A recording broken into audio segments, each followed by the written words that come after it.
Hey, this is Lucinda Cross, known as the Chief Activator, and you're listening to Chasing Dreams with Amy J.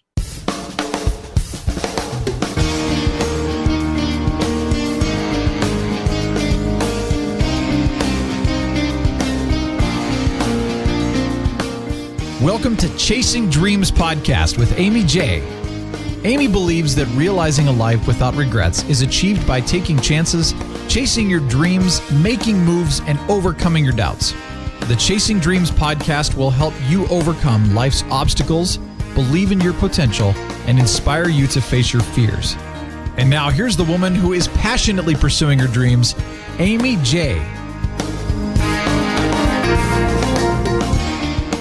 Hey, Dream Chasers, this is Amy J, and you are listening to episode 105 of Chasing Dreams. That's right, we're in the triple digits. It's a new phenomenon for me, so that's awesome. And, you know, with all the triple digits, we're going with an awesome person. Guys, I have for you Lucinda Cross. She is a best-selling author, internationally renowned speaker, master coach and platform strategist, TEDx speaker, and founder of the Activate movement. She's been featured on the Today Show, the New York Times, Essence Magazine, so many more.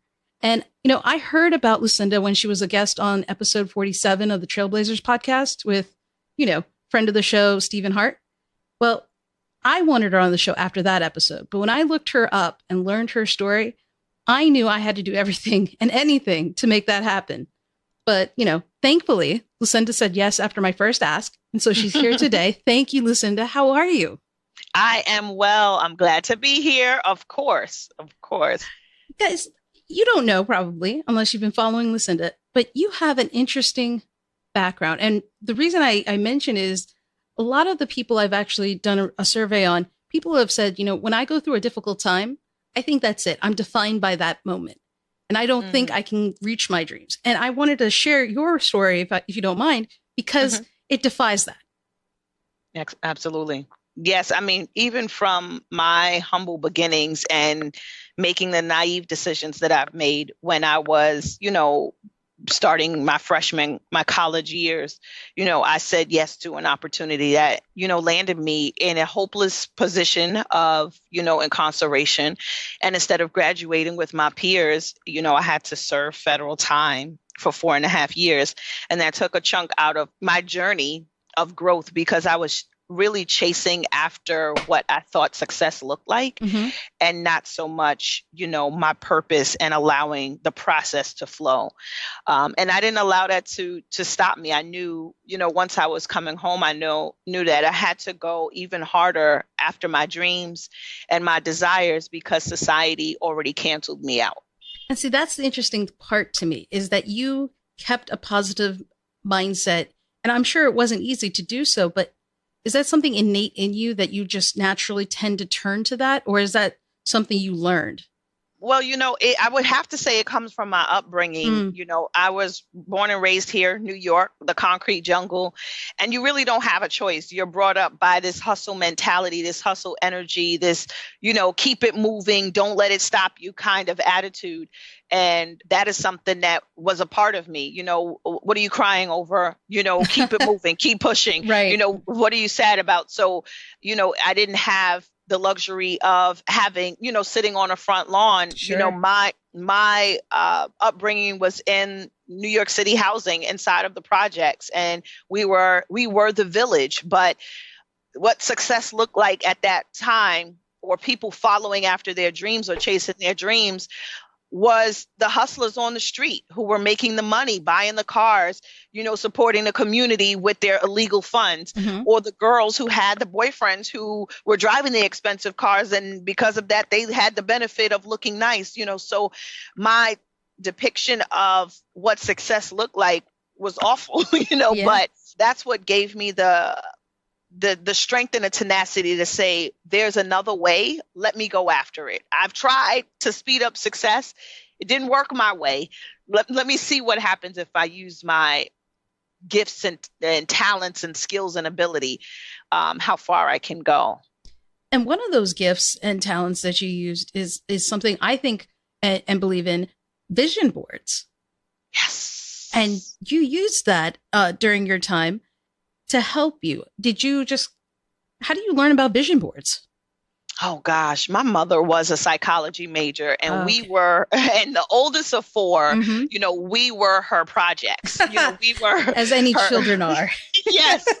So in psychology, as she's doing her papers and her assessments, we were the guinea pigs, but it worked because one of her projects required creative visualization. And she always taught us, it's not what you see, but it's who you're becoming. It's not what it looks like now, but it's what you can begin to conjure and allow to manifest in your own life. So that's how the vision board process started for me. And I didn't know it was called vision boards. It was, we're creating a dream board. We're creating who we're becoming. Who do you want to be when you grow up?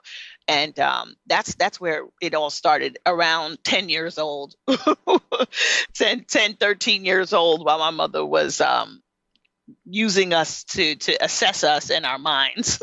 But isn't that amazing that something you learned as a child comes back and helps you? I mean, you probably thought, I'm done with this.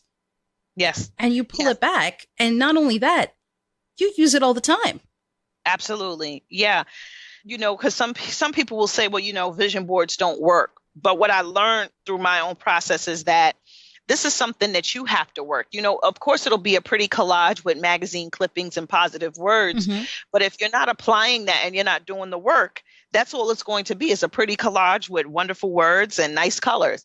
But setting the goals to go after them is something that, my mother taught us. So it was, all right, I see you put this bike down on your board. How are you going to get it? And when are you going to go for it? Well, Mom, we don't have much money. You told me I couldn't get a bike. My brother said, okay, so how are you going to get it?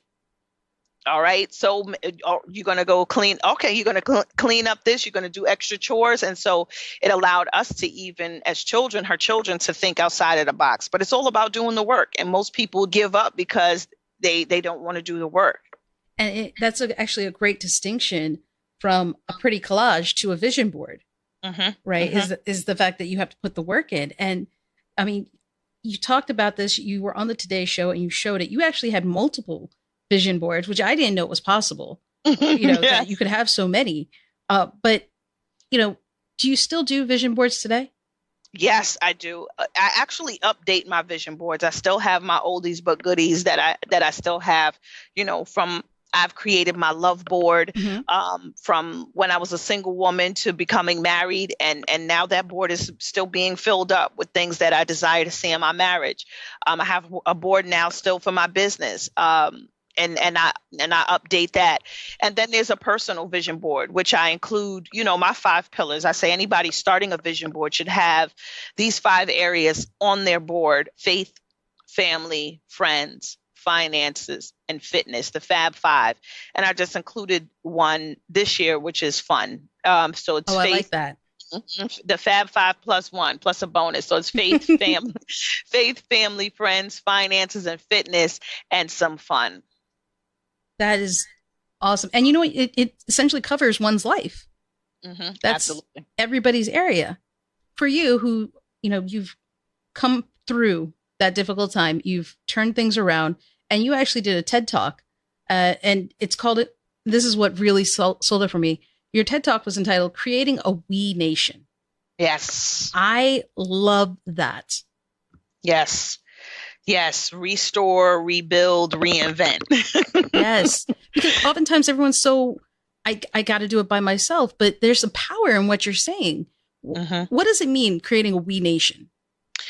Because we are in a society that is, a selfie nation. It's a me. Well, what about me? And what about mine? And we forget that if we support, and I forgot where this quote comes from, but if you support enough people to get to where they need to go, you'll get to where you have to go, And so we have to support one another, and that's the only way that we can rise to the top. If not, we'll always just stay mediocre. There'll always be a certain level of struggle and suffering because no one is really lifting one another up. And it requires, and it gives you such great power in doing that. And you begin to build a team, you begin to build a following. And so when people just see that you're out for yourself, that's not as attractive as if you're saying, hey, let's do this together. And as we do this together, this is the impact that we're going to make. Now that's where people start writing checks. That's where people start signing up. That's where people become volunteers. It's the bigger vision, not the, well, I want to write a book because I want to tell my story. Okay, that's nice. Versus I want to write a book because I am looking to create a movement to change those, to help them overcome what I came through. And I'm looking to change at least 10,000 lives. Now that sounds like something sexy. Oh, I think so. That's a we nation. That's a we mindset versus let me be successful. Let me win, and it removes the competition. It removes the doubt, and it even removes the fear when you turn and you look to your left and you look to your right and there's support. I was watching kind of recaps about San Diego Comic-Con, and I'm a big fan. I like watching it. What I like most is how supportive everyone is of each other on the movies and the TV shows, and it's because they're having fun helping one another. Yes. Right. And it's such amazing. And I know I'm envious of it. I know others are probably like, man, I want to be like that. But I think it's what you're saying. It's because everyone has a common goal, helping one another. Exactly. And I know a lot of it, what they even mentioned with, Comic-Con is it's not only the awareness to say, hey, we're here, it's like-minded individuals, but it's everyone has the same appreciation. And that appreciation brings such great gratitude that it's like, look at the support. Yes. And that's what, Comic-Con stands for, is that, to create that awareness and that appreciation. And so they sit on a foundation of gratitude and just grateful for a like-minded industry, and I think that's a great observation. Cause I always thought, I've been to Comic-Con once, and I think it's the most positive atmosphere you will ever go to. And you'll go there and you can't be angry. You can't be mad. It's just kids and diversity. It's just people. It doesn't matter who you are, what you're doing. Everyone's just so nice to each other and supportive of each other. And it's that kind of thing. But Comic-Con's not the only one doing that. You've gone ahead and founded the Activate movement, which is similar in concept, is it not? Yes, it is. And with Activate, we create a platform to say, this is not a place to compete or try to shut down. This is a place we want you to come bold. We want you to come as yourself. We even encourage them, dress your brand. You're a wedding planner, put on a wedding dress and show up. If you're a fitness person, put on your Speedos. I don't care. Just come as you are in your comfortability, in your brand, represent who you are and what you believe in, no judgment. And we accept that because we want to know who you are. And sometimes we can't tell that with the tight suits and the high heels or the blue ties and the stuffy shoes. So we want you to come as you are. And that's where the diversity and the inclusion comes from with Activate. And this is actually, you have an Activate conference taking place in September. Yes. And it's the 5th and last, I believe. Yes. So this is the 5th and final in Miami, September 15th to the 17th. And I hope you can make it, Amy. I will check now. You have to make it. But so it's the 5th and final because we are going to kind of shift gears. There's a lot of conferences going on, and it's important for us to kind of stay innovative and informative and provide the edutainment at the same time. So we're going to announce something really great that we'll be working on, and it involves the We Nation concept. So you listeners get to hear a little bit about it so far, but it provides the We Nation concept. And guys, I'll have links to the conference website so you guys can check it out, register, show up there. All on the show notes page, which we'll talk about later. But I love that you put this together, that you have like-minded, kind people all coming together to help one another. It's an amazing movement. What led you to do that, though? I mean, you've been doing it for 5 years. It's not something easy. I mean, what was the turnout for the first one? Oh God, the turnout was off the chain. Surprisingly. So I took small steps leading up to the first conference. I hosted small workshops, seminars. I did a mini tour, but the first one we had about 360, 70 people show up in a mansion all the way somewhere in Long Island where nobody even knew. I mean, we had busloads of people from DC taking buses and bringing busloads of people to show up. It was amazing. We had, Florida had group rates on flights, it was like 10 of them flying in. And it was like one of the greatest experiences for my first conference. And we were it was beautiful, but it was on a Friday. So it was like these people took off of work, traveled down here, and they had an amazing experience. And it was difficult because that was the same year my mother passed, and me and my mother, we were two peas in a pod. And she was actually helping me plan that first conference in 2013. And with her passing suddenly in May, and having to push forward to do the conference in September, it took a lot of strength and a lot of teamwork because I wanted to give up every week. I wanted to give up, but I'm sure you did. But I'm also sure that she's looking down, proud of you for pushing through because of how many people you're helping. Exactly. Yeah, absolutely. One of the things, kind of going back to the fact that you put this together, was this on your vision board? Yes, it was. And I was scared. Yeah. I said, always wanted to gather some people together. And I put myself on a stage. I took Oprah's face off of her stage and I put myself on her stage. And I said, yeah, this is me. This is me. But you know where it stemmed from? Tired of being the best kept secret. And I always say there's a fortune in your frustration. So I was frustrated with having a message and no platform to really share it on. No one was looking for me to speak on their stage. Having some quality network and connections, but no one really knew. So I was tired of being the best kept secret. And I said, if I'm tired of asking people, can I be on their platform? And I'm getting rejected. I need to create my own platform. And when I did that, it changed everything. And we're 5 years in with this conference, and it's not easy, but it's my own platform, not to sound like me, but it's my own platform that I can create for the we. Well, it's not just that. I mean, I think it's identifying to you, right? But it also, one thing we do in life, everything's so quick, but people will remember what you've done. Yes. It's your legacy now at this point. Exactly. As Beyonce's song says, I was here. You were here. And I love that. I love that you've done this. You've kind of come out of your own shadow, so to speak, to blow up. And here's the thing. There's so many people in the world, and there's so many people are affected by things. Here you are doing your part.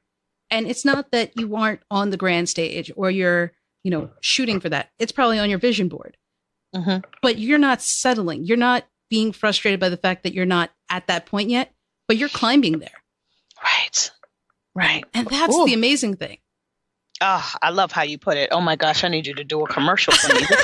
You just said it so beautifully. Oh my gosh. I'm just hanging on your every word. I'm like, yes. I'll be a hype man. She gets it. I'll be a hype man. Okay. Perfect. But so many people, and this is, in talking to my guests and talking to people and doing surveys and trying to learn more about things, we're so focused on what we see on TV and Hollywood, and everything has to be the big stage. And if you can't make it to the big stage, well, then what's the point? And I feel like you're doing the opposite of that. Yes. How do you maintain that though? Because that's not something common that people have. Is that your upbringing? Is that the experiences you had? In terms of, I'm sorry, you just got me hypnotized here. Seriously, but I'm writing notes myself. But you're saying everybody wants the main stage, right? Yeah.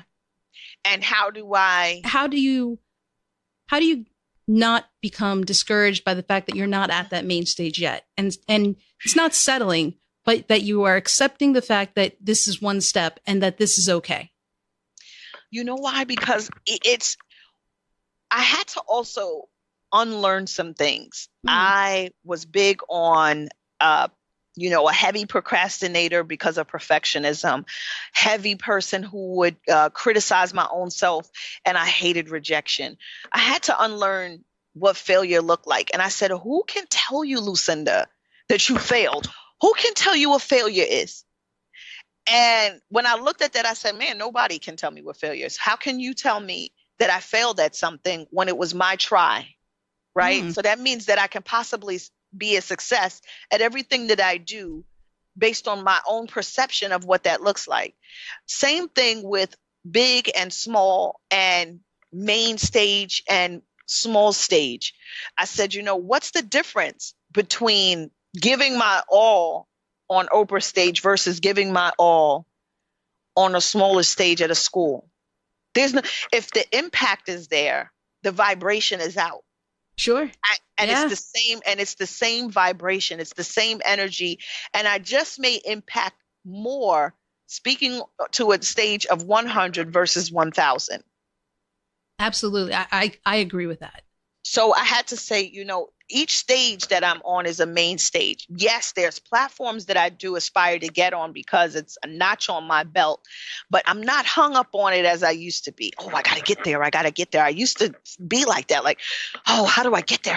I got to rub the right elbows. I got to meet the right people. But what if I'm the right person? What if my right person is Amy and we're talking via Skype? You can make changes for me in my life that I probably it probably would take years to connect with a person to make the right connection. But what if I can make that connection with you and put my all into this conversation as if you were an Iyanla Vanzant or a Tony Robbins? What makes it different? Perception. And I changed that. And it feels good. It feels good because it's rewarding for me. And not only can I give my all to it, but the enthusiasm and the excitement is there. And life is going to continue to open up more doors for me because I choose to think like that. And I stay in this, let me be grateful for this.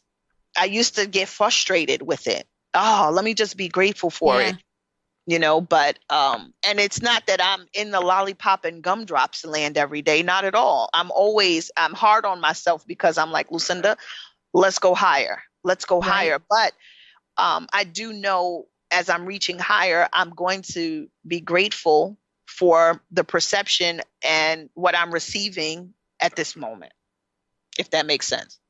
It really does. And I want to talk about that. But before we get to that part, I want to talk about something you spoke about earlier, which is about failure and who can talk about that. Because a lot of us allow the critics, because those are the ones always telling us we failed, right?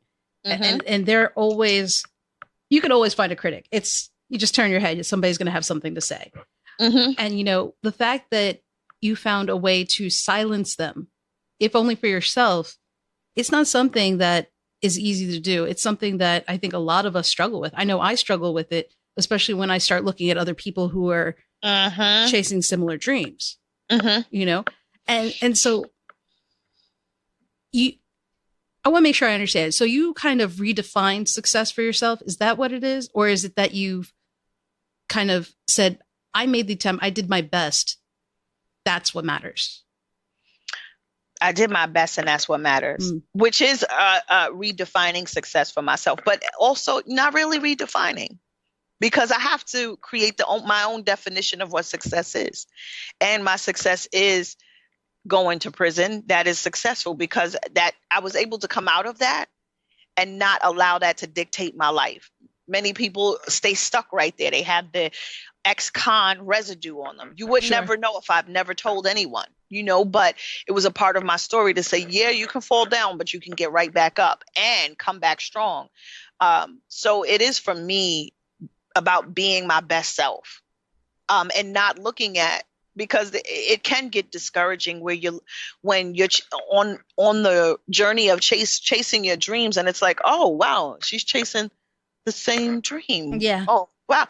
But when I looked at it and I said, man, well, nobody's a Lucinda Cross, so her story is not my story. Her life is not my life.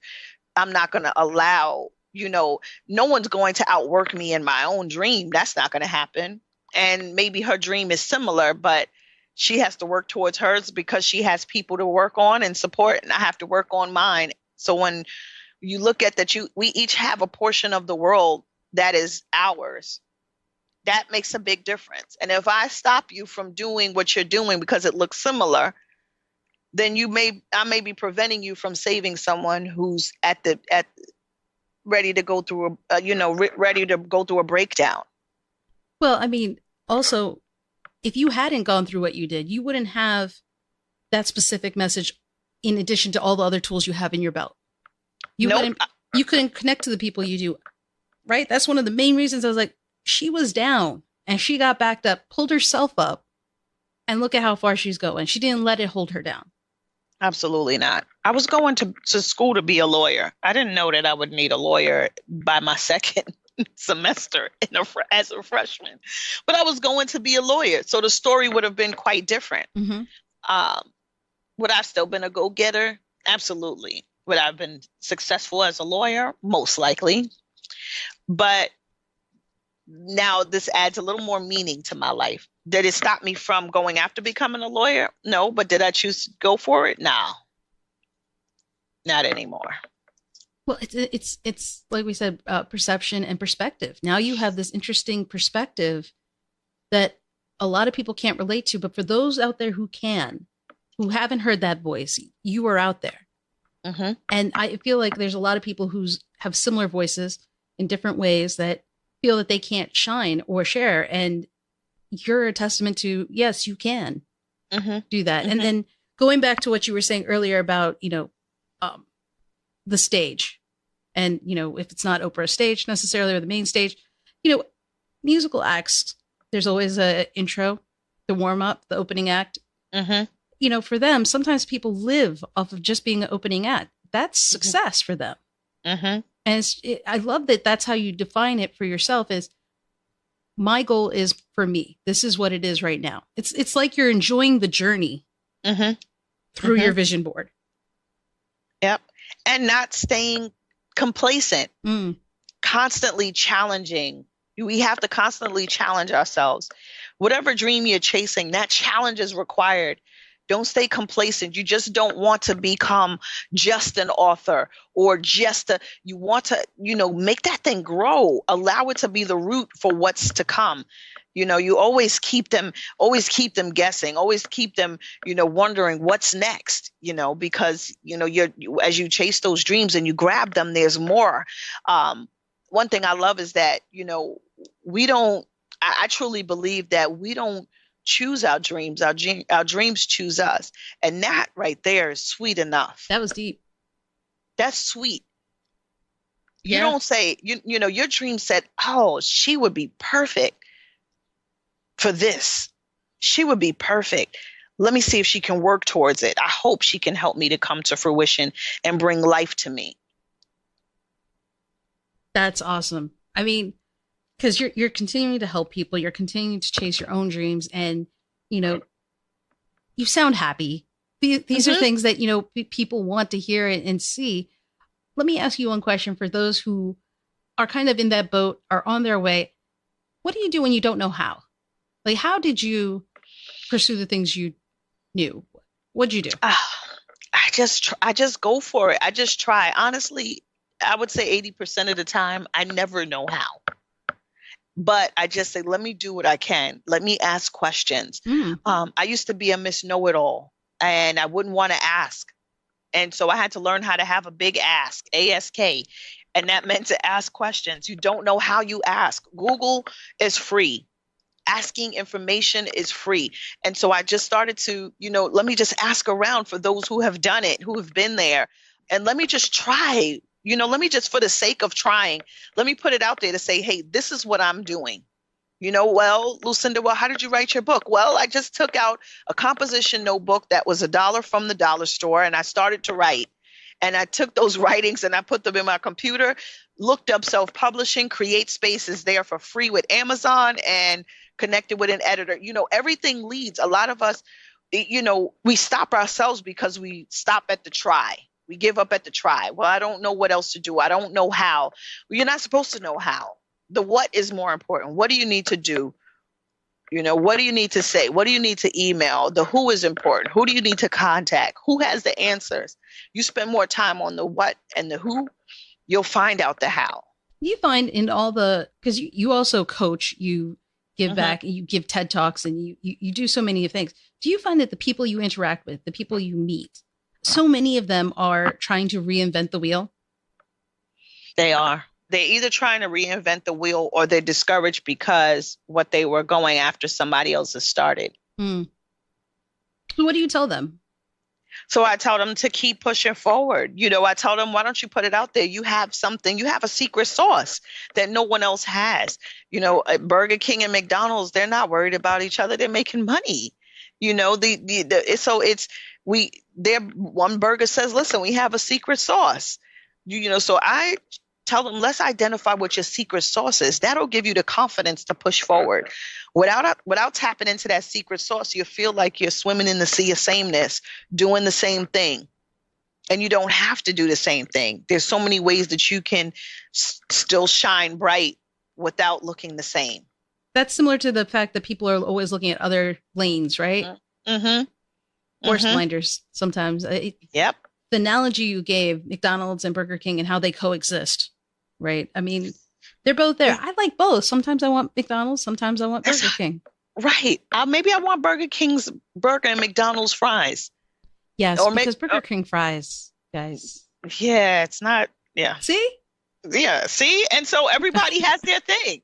And some people will say, what? Give me the McDonald's chicken nuggets and, or the Chick-fil-A chicken nuggets and the French fries from Burger, so it's different flavor for different folks. Some will, some won't. So what? Someone's waiting. And I think that's awesome. And things that people need to remember is your story, your dream, your vision board is something that could affect people you don't even realize you're affecting. I mean, have you gotten feedback from people and just been surprised by how you've helped them? Absolutely. I mean, people that I wouldn't even expect. I'm like, wait a minute, you were just on TV. You do the morning news, so people are watching. And a lot of times when I go to deliver my presentations and keynotes, it's the person, that contracted me that'll come up and say, man, I needed that.